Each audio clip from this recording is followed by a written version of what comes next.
Hello and नमस्कार, स्वागत है सभी का सीबीएसई दोस्त यूट्यूब चैनल में। मैं आपका सीबीएसई दोस्त संजय परमार। इस वीडियो में हम देखने वाले हैं एफईटी का पार्ट 2। पार्ट 1 में हमने बेसिक एंट्री देखी थी कि किस तरीके से हम स्कूल की इंफॉर्मेशन, किस तरीके से एफईटी को डाउनलोड करेंगे, कैसे उसे एक्सट्रैक्ट करना है, कैसे इसे ओपन करना है और किस तरीके से बेसिक इंफॉर्मेशन जो है आपके नंबर ऑफ डेज कितने हैं, नंबर ऑफ पीरियड्स डेली कितने होते हैं और किस प्रकार का टाइम आपको सेट करना है, कैसे क्या करना है, वो प्रीवियस वीडियो में हमने बताया था। आज के इस वीडियो में हम देखने वाले हैं 3 और पार्ट। इसमें हम इंक्लूड करने वाले हैं, सबसे पहला पार्ट है कि हम सारे सब्जेक्ट्स को कैसे इंसर्ट करेंगे। सब्जेक्ट को एंटर करने के बाद कौन सा सब्जेक्ट किस तरीके से रहेगा, सब्जेक्ट के जो भी कंस्ट्रेंट है जो एक कॉमन स्कूल में, नॉर्मल स्कूल में होता है, वो मैं यहाँ पे आपको दिखाऊंगा कि किस तरीके से आप एंटर कर पाएंगे। इसके अलावा आपके कुछ डाउट्स रहते हैं सब्जेक्ट को लेकर, तो आप वीडियो के कमेंट सेक्शन में जरूर कमेंट कीजिएगा। उसके बाद हम एंट्री करने वाले हैं क्लासेस। तो क्लासेस जिस तरीके से स्कूल में होते हैं, किस तरीके से आप क्लासेस ऐड कर सकते हैं टाइम टेबल सॉफ्टवेयर के लिए। उसके बाद हम देखेंगे क्लासेस के बाद जो नेक्स्ट बात आती है वो है हमारे टीचर्स की इंफॉर्मेशन। तो टीचर्स की इंफॉर्मेशन किस तरीके से इंसर्ट की जाएगी। तो ये 3 चीजें हम इस वीडियो में कवर करने वाले हैं। तो आइए जल्दी से देखते हैं। मैं कुछ सब्जेक्ट्स यहाँ पे इनपुट कर दूंगा और उसके बाद आपको बताऊंगा कि किसका किस तरीके से हमारे स्कूल में जो कंस्ट्रेंट्स वगैरह चलते हैं उसके हिसाब से मैं सब्जेक्ट यहाँ पे लेने वाला हूँ। आपके स्कूल में अगर कुछ और अलग तरीके से चलता है तो आप जरूर कमेंट करके पूछिएगा, मैं उसके ऊपर आपको रिप्लाई जरूर करूंगा। तो सबसे पहले देखिए, एफईटी हमने ओपन कर लिया है। आपको वही फाइल ओपन करनी है जो आपने क्रिएट करके सेव की है प्रीवियसली। हम इसी को ओपन करते हैं, यहां से ओपन में जाके कर सकते हैं डायरेक्टली, जो बेसिक एंट्री इंसर्ट की थी। अब क्या करेंगे, डेटा में जाएंगे और यहाँ पे सीधा सब्जेक्ट्स में आएंगे। तो सब्जेक्ट्स हम कॉमन सब्जेक्ट जो होते हैं पहले वो डाल देंगे। कॉमन मतलब जो इंपॉर्टेंट और मेन सब्जेक्ट होता है जिनके 6 या 6 से 7 पीरियड होते हैं। तो जनरली सबसे पहले हम यहाँ पे English, as a English medium school में हम सभी काम करते हैं, तो सबसे पहला हमारा सब्जेक्ट रहेगा इंग्लिश। तो आप इसको शॉर्ट फॉर्म में या तो ऐसा पूरा भी लिख सकते हैं, वो आपकी मर्जी, आपको जिस तरीके से लिखना हो, जिस तरीके से डिस्प्ले करना हो टाइम टेबल में, वो यहाँ पे आप डालेंगे सब्जेक्ट। तो वो सब्जेक्ट टाइम टेबल में शो होगा, क्लास टाइम टेबल में भी और टीचर के टाइम टेबल में भी डिस्प्ले होता है। तो इसलिए आपको तय कर लेना है कि शॉर्ट फॉर्म यूज करना है या लॉन्ग फॉर्म यूज करना है। चलिए नेक्स्ट है इंग्लिश के बाद हम लेते हैं, जनरली हम सेकंड लैंग्वेज चलाते हैं, थर्ड लैंग्वेज चलाते हैं, तो सेकंड लैंग्वेज लेंगे। अभी मैं ये टाइम टेबल बना रहा हूँ क्लास 9 to 12 के लिए। तो 9 to 12 में हमारे स्कूल में जो पीरियड्स है, जो भी सब्जेक्ट्स है, वो इंक्लूड करूंगा। उसके अलावा आपके स्कूल में जो भी सब्जेक्ट चल रहा है आप यहाँ पे 1 by 1 सारे सब्जेक्ट्स इंक्लूड कर दीजिए। तो ये आ गया सेकंड लैंग्वेज। सेकंड लैंग्वेज के बाद हमारे पास है मैथमेटिक्स। मैथमेटिक्स के लिए आप डायरेक्ट मैथ्स लिख सकते हैं, लंबा न लिख करके मैथ्स। मैथ्स के बाद होगा साइंस के लिए। 9 to 12 में हमारे पास 3 टीचर्स हैं साइंस के, तो तीनों अलग अलग सब्जेक्ट पढ़ाते हैं साइंस के, तो वो यहाँ पे हम डालेंगे साइंस के लिए। सबसे पहला फिजिक्स होता है, फिजिक्स के बाद होता है केमिस्ट्री, केमिस्ट्री के बाद होगा बायोलॉजी। तो ये आ गए 3 subject, English, second language, maths और साइंस। इसके बाद होगा हमारे पास सोशल साइंस। तो सोशल साइंस में भी कहीं कहीं ऐसा होता है, हमारे वहां पर भी ऐसा है कि 2 पार्ट में डिवाइड किया है, एक है जियोग्राफी सिविक्स और एक है हिस्ट्री और इकोनॉमिक्स। तो जिस तरीके से आपके वहां पर भी अवेलेबल है टीचर्स, तो उस तरीके से कर सकते हैं 2 सब्जेक्ट में डिवाइड करके। नहीं है तो डायरेक्टली आप सोशल साइंस ऐड कर सकते हैं। तो हम यहाँ पे सोशल साइंस ऐड करेंगे और एक मैं वो भी ऐड करता हूं जो 2 पार्ट वाले हैं। तो 2 पार्ट वालों के लिए भी सेम एंट्री रहेगी। हम यहाँ पे करेंगे जियोग्राफी ऑब्लिक सिविक्स, या तो फिर डायरेक्टली डॉट करके यहाँ पे थोड़ा सा शॉर्ट फॉर्म कर देते हैं। ये आपको जिस तरीके से डिस्प्ले करना है उस तरीके से आप एंटर करते जाइए। दूसरा है हिस्ट्री और इकोनॉमिक्स। तो हिस्ट्री का हिज कर देते हैं, इकोनॉमिक्स का इको कर देते हैं। तो हिस्ट्री इकोनॉमिक्स आ चुका है। तो ये है हमारे सब्जेक्ट 1, 2, 3, 4 और 5। इसके बाद जो भी सब्जेक्ट आता है, जैसे हमारे यहाँ एडिशनल सब्जेक्ट है, जो आपके वहां हो सकता है कि इंफॉर्मेशन टेक्नोलॉजी हो, जो स्किल सब्जेक्ट है, या कोई और स्किल सब्जेक्ट है, आर्टिफिशियल इंटेलिजेंस हो, तो उस तरीके से यहाँ पे ऐड कीजिए। तो हम चलाते हैं आईटी, तो सिर्फ शॉर्ट फॉर्म में आईटी लिखते हैं या फिर इन्फोटेक कर देते हैं। तो इन्फोटेक यहाँ पे थोड़ा अच्छा लगता है, तो इन्फोटेक लगा दिया। अब ये है हमारे एकेडमिक सब्जेक्ट जिसमें पढ़ाया जाता है, जिसके पेपर बच्चे लिखते हैं। इसके अलावा अगर कोई एडिशनल सब्जेक्ट है या कोई सब्जेक्ट ऐसा है जो दो सब्जेक्ट एक साथ चलते हैं तो उसके लिए क्या करेंगे। तो वो यहाँ पे सबसे बड़ा क्वेश्चन आता है कि एक साथ सेम क्लास है, मान लीजिए कि क्लास है आपके पास 9th है या 10th है, लेकिन इसमें जब कोई एक पीरियड आया तो दो क्लास में सेम क्लास के बच्चे दो अलग अलग रूम में बैठते हैं, तो उनको कैसे करेंगे। तो उसके लिए आपको सब्जेक्ट में मॉडिफाई करना है। जैसे ये सेकंड लैंग्वेज है हमारे पास, तो सेकंड लैंग्वेज में मान लीजिए गुजराती भी है, हिंदी भी है, तो क्या करेंगे। तो उनके लिए अगर आपको दो सब्जेक्ट अलग दिखाने हैं, हिंदी या संस्कृत है, दो सब्जेक्ट आप डिस्प्ले करना चाहते हैं, तो आपको यहाँ पर दोनों सब्जेक्ट ऑब्लिक करके लिख देना है। जैसे रीनेम करेंगे, और ये जैसे है हमारे यहाँ गुजराती हिंदी है तो हम यहाँ पे गुजराती हिंदी करेंगे। तो गुजराती हिंदी हमने ऐड कर लिया, इस तरीके से कर सकते हैं। या हिंदी संस्कृत है तो इसको रीनेम कर लीजिए, हिंदी या संस्कृत, तो इस तरीके से हम ऐड करेंगे। तो हिंदी संस्कृत आ चुका है, तो ये एंट्री होती है, इस प्रकार से आप करेंगे। हम सेकंड लैंग्वेज ही चलाते हैं इसको, तो सेकंड लैंग्वेज ही रहने देंगे, क्योंकि हमारे यहाँ हम टाइम टेबल में यही डिस्प्ले करते हैं सेकंड लैंग्वेज। तो आप भी अगर ऐसा कुछ करना चाहे तो कर सकते हैं, अदरवाइज आप सब्जेक्ट का नाम भी लिख सकते हैं। तो ये मेन सब्जेक्ट हो गए जिनका बच्चे एग्जाम लिखते हैं, पेपर लिखते हैं। इसके अलावा जो को स्कॉलास्टिक सब्जेक्ट्स है उसको अब ऐड किया जाए। तो को स्कॉलास्टिक सब्जेक्ट्स के लिए हम क्या कर रहे हैं, तो बेसिकली को स्कॉलास्टिक सब्जेक्ट के कुछ पीरियड होंगे, 2 होंगे, 3 होंगे, 4 होंगे, इस प्रकार से। तो सबसे पहला यहाँ पे सब्जेक्ट आएगा आर्ट एंड क्राफ्ट का। तो आर्ट एंड क्राफ्ट हम लिखते हैं यहाँ पे, या तो ड्राइंग लिखते हैं, जो भी लिखते हैं आप कर सकते हैं। हम सिंपली आर्ट भी लिख सकते हैं, तो ये आपकी मर्जी है किस तरीके से आप टाइम टेबल में इसे डिस्प्ले करेंगे। तो आर्ट का हो गया। आर्ट के बाद होता है एचपी। तो एचपी जो गेम्स का पीरियड होता है उसके लिए हम एचपी यूज करते हैं। एचपी के बाद होगा आपका म्यूजिक। तो म्यूजिक और डांस है, तो म्यूजिक डांस हमारे यहाँ जैसे चलता है, डांस के टीचर भी है, म्यूजिक के टीचर्स भी हैं, तो वो अपने क्लास अलग अलग तरीके से ले जाते हैं।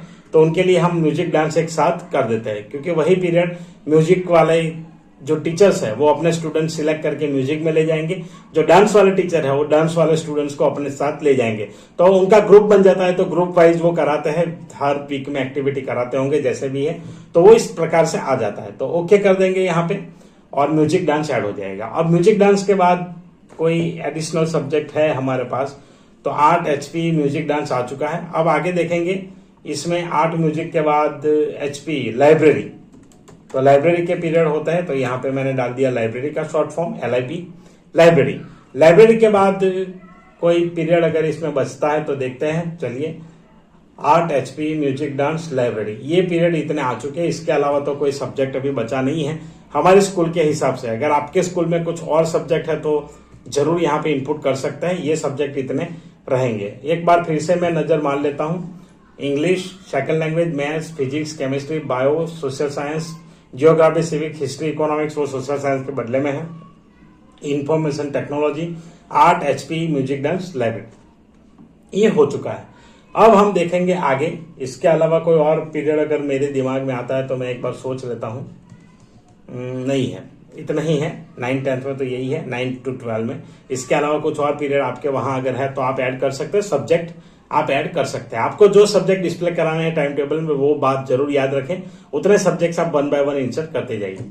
चलिए, तो ये हो चुके हैं एंट्री सब्जेक्ट की। अब सब्जेक्ट के लिए कुछ बटन्स यहाँ आपको मिलेंगे, rename, remove, long name, code, comments. तो लॉन्ग नेम अगर किसी सब्जेक्ट का डालना चाहते हैं तो डाल सकते हैं सिलेक्ट करके। ये जो मैंने शॉर्ट डाला है उसका लॉन्ग नेम है, जैसे लाइब्रेरी।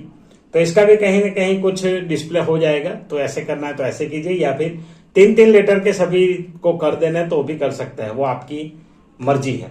एक्टिवेट, अभी तो ये एक्टिविटीज वगैरह नहीं होगा। कोड यहाँ पे अगर कोई असाइन करना है तो कोड भी असाइन कर सकते हैं, ये यहाँ पे ऑप्शन दिया गया है, लेकिन उसकी जरूरत नहीं है हमें, तो हम इस तरीके से करेंगे। अगर अप डाउन आपको मूव करना है तो बटन यहाँ पे है, किसी सब्जेक्ट को ऊपर ले जाना है, किसी को नीचे लाना है तो आप ले जा सकते हैं। अप डाउन यूज करेंगे, सिलेक्ट कीजिए उस सब्जेक्ट को, फिर आप अप डाउन कर सकते हैं। जैसे ये है तो मैं सोशल साइंस को अभी मान लीजिए ऊपर लेके जाना चाहता हूं, तो अप करूंगा तो वो अप जाएगा इस तरीके से। अगर डाउन लाना है तो डाउन इस तरीके से आएगा, ये है।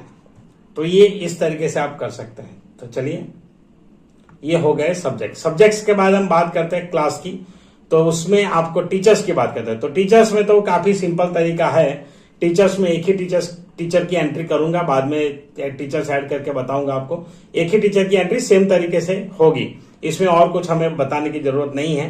तो ऐड कीजिए सीधा, और जिस तरीके से आपको उनको बताना है उस तरीके से कर सकते हैं। ये नीचे अलग अलग बटन है, तो उनका जिस तरीके से यूज आएगा उस तरीके से हम देखेंगे आने वाले वीडियोस में। अभी एक नॉर्मल एंट्री सभी टीचर्स के लिए कैसे करना है वो देख लीजिए। तो सबसे पहले आप यहाँ पे नाम जिस तरीके से डिस्प्ले करना चाहते हैं, जैसे मैं मेरा ही नाम यहाँ पे लिख देता हूं, तो ये डाल दिया। अब यहाँ पे पूछ रहे हैं कि एक्सक्लूसिव मोरक्को ये लिखा है, उसके बाद 1 डे एक्सेप्शन, मतलब उनको 1 डे फ्री छोड़ना है, ऐसा कुछ है तो आएगा बटन। 2 डेज एक्सेप्शन, 2 दिनों में पीरियड्स उनको नहीं दे रहे हैं, 2 दिन उनको फ्री रखना है, तो उस तरीके से आएगा। 3 days exception, 4 days exception, 5 days exception, unrestricted. तो अनरिस्ट्रिक्टेड हमारे लिए ठीक रहेगा, क्योंकि हम इनको कोई भी पीरियड अलॉट करना चाहते हैं अभी रैंडमली आए, जो भी पीरियड आया उस हिसाब से। तो ये सिलेक्ट कर सकते हैं, यहाँ पे सिलेक्ट नहीं हो रहा है शायद से। ओके, तो ये है तो ऑप्शंस, लेकिन यहाँ पे अभी कुछ सिलेक्शन नहीं आ रहा है। चलिए बाद में देखेंगे, कांस्टेंट में भी ऐसी चीजें आती है तो वहां पर भी सेट कर सकते हैं। ऐड करेंगे टीचर एडेड, तो इस तरीके से जितने जो भी टीचर है आप ऐड कर सकते हैं। अब जो टीचर्स ऐड होंगे यहाँ पे लिस्ट में आ जाएंगे। नीचे वाले बटन देख लीजिए, जैसे टारगेट आवर्स, तो टारगेट आवर्स का मतलब होता है कि enter the target number of hours for teacher, तो इनके वीकली कितने पीरियड रहेंगे। जैसे कुछ स्कूल्स में आप जिस तरीके से टोटल नंबर ऑफ पीरियड चलाएंगे उसके कुछ परसेंटेज आपको सोच के यहाँ निकालना होगा, क्योंकि टीचर्स के भी कंस्टेंट मेरे पास है, वो हम कंस्टेंट में बात करेंगे कि टीचर्स के क्या क्या इश्यूज रहते हैं, टीचर्स को क्या अच्छा लगता है, उस हिसाब से भी हम अगर करेंगे तो अच्छा रहेगा, क्योंकि हमारी ही टीम है ओवरऑल, और हम जैसा काम करते हैं वो वैसे भी सब काम करते हैं, तो उनके हिसाब से सोच के हमें ये टाइम टेबल बनाना है। तो इसीलिए हम किसी के ऊपर ज्यादती नहीं कर देंगे, लेकिन मैनेजमेंट का वो अंतिम कॉल मैनेजमेंट का होता है, उन्होंने जिस तरीके से तय किया है वैसे हमें करना पड़ता है। लेकिन हम जितना अपने जो भी टीचर्स है हमारे जैसा ही है, तो उनके लिए जितना सोचेंगे उतना अच्छा टाइम टेबल हमारा रहेगा। तो ये बात मैं जरूर ध्यान में रखता हूँ, मैं कोशिश करता हूँ, फिर आगे मैनेजमेंट जिस तरीके से इंस्ट्रक्ट करता है उस तरीके से हमें करना पड़ता है, वो फाइनल कॉल है। तो यहाँ पे नंबर ऑफ पीरियड्स हमारे यहाँ जैसे है कि मैनेजमेंट का ये है कि मैक्सिमम 32 पीरियड्स होने चाहिए, उसके ज्यादा बहुत रेयर केस में ही आए, ऐसे होता है, तो उस तरीके से रिक्रूटमेंट भी होता है। तो वैसा है तो यहाँ पे हम लिख देंगे 32, कहीं पे ज्यादा भी हो सकता है किसी टीचर्स का, तो वो उनके हिसाब से रहेगा, पर टारगेट आवर्स हमारे रहेंगे 32। नेक्स्ट है क्वालिफाइड सब्जेक्ट, तो सब्जेक्ट जो भी हमने डाले हैं उसमें यहाँ पे क्वालिफिकेशन लेना है।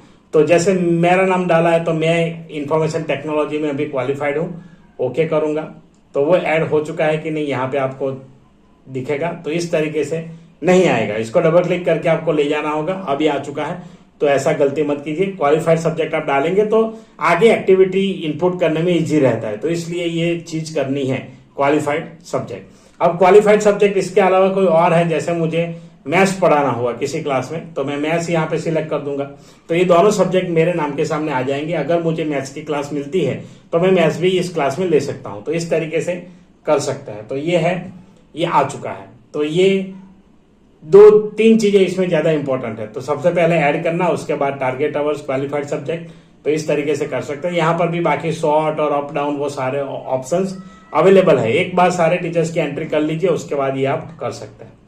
तो ये था टीचर्स का एंट्री।